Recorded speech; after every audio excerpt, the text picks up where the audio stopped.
بە ئامادەبوونی ژمارەیەک لە ئەندامانی ئەنجومەنی سیاسی و سەرکردایەتی کۆمەڵی ئیسلامی و کەسوکار و خانەوادەی فەرماندەی دێرینی کۆمەڵی ئیسلامی و ژمارەیەکی بەرچاو لە دانیشتوانی ناوچەکە یەکەم ڕۆژی پرسەی ناوبراو لە مزگەوتی سالار فەقێ لە گەڕەکی ئاسوودەی قەزای چەمچەماڵ بەڕێوەچوو. بەڕاستی کەمەر کەسانی قەدر و قیمەتی ئەو پیاوازان کە لەگەڵا ژیا بێتن ڕۆژگارن لەگەڵا بێت بەسەر بەڕاستە کە عومەر لە سیفەتەکانی سیفەتی زۆری دەفمێنێ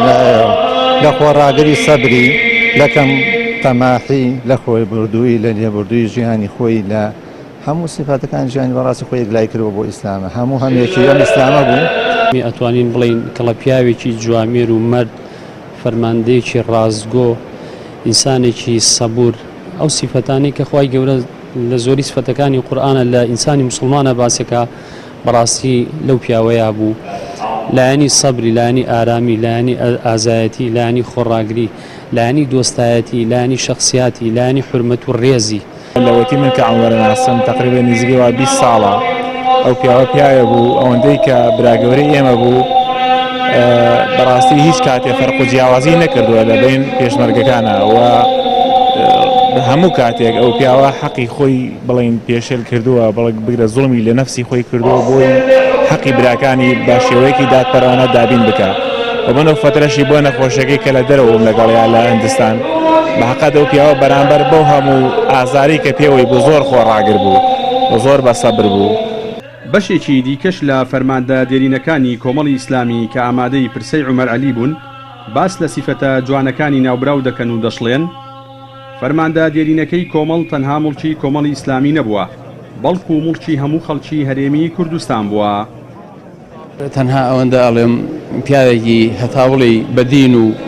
خاوەن ئیخلاس و بەجەرگ و بەغیرەت بوو ئەمجا نمونەی ئینسانی وەفادار و دڵسۆز و مسلمان بوو یەکێک بوو لەوانەی کە یەکێکە لە بەردە ئەساسیەکانی بناغی کاری ئیسلامی شاری شەمشەماڵ من سەرخۆشی لە هەموو خەڵکی شەمشەماڵ و هەموو مسلمانانەکەم ئەوانەی کە ئەو برا بەڕێزە ناسن بەڕاستی کەسێک بوو کە هەر ئەدبینی ئیخلاست بیرەکەوتەوە دڵسۆزی و پاکی و ساقی لەو پیاوا دیار بوو ئەمجا کەسێکیش بوو بە حەقیقەت زیاد لە 25 ساڵە من ئەیناسم بەو نەخۆشی و ئەناڵێنێ ڕۆژێ لە ڕۆژان یەک گلەیم لێ نەبیستە یەک ناشکری. تقریبا 30 ساڵی ناسم و ڕەفیق بوون و زۆر پێکەوە تێکەڵ بووین. کامەر هەتا بڵی پیاوێکی زۆر بەهیمەت بوو پیاوێکی زۆر تەواو من ناسیمەوە نەخۆشەی لەگەڵ بووە بەڵام قەت هەستم نەکرد ئەم پیاوە نەخۆشە پیاوێکی زۆر بە عەزیمەت بوو زۆر بەهیمەت بوو زۆر لەسەرخۆ بوو زۆر لێبوردە بوو یعنی لێبوردە بوو هەم لەگەڵ براکانیە هەم لێبوردە بوو لە ڕووی دنیاییەوە قەت ڕۆژ لە ڕۆژان ئەم پیاوەت نەئەبینی بڵێ مە پلەیەک مەیە پۆستێکم هەیە کە چتە ماڵەکەی هەروەکو ماڵی ئەو سەحابانەی کە باس ئەکرێت لە مێژووە ماڵەکەی وا بوو. عومەر عەلی مەجید لە ساڵی 1961 لە گوندی خاوێی ناوچەی قەرەداخ لە خێزانێکی ئاین پەروەر و نیشتیمان پەروەر لەدایک بووە و یەکێکە لە دامەزرێنەرەکانی کۆمەڵی ئیسلامی و دواپۆستیشی بەرپرسی پێشمەرگە دێرینەکانی مەڵبەندی حوتی چەمچەماڵی کۆمەڵی ئیسلامی بووە. لە ناوەڕاستی مانگی شوباتی ساڵی 1992 دا ژیانی هاوسەرگیری پێکهێناوە و لە دوای خۆشی 4 منداڵی بەجێهێشتووە. عومەر عەلی بەهۆی نەخۆشیەوە سینەشتەرگەری لە ناو دەرەوەی وڵات بۆ کراوە و دوای ململانەیەکی سەختی چەند ساڵە لەگەڵ نەخۆشیدا دوجار ئێواری ڕۆژی هەینی ماڵئاوایی لە ژیان و هاوسەر و خوزم و دۆستان و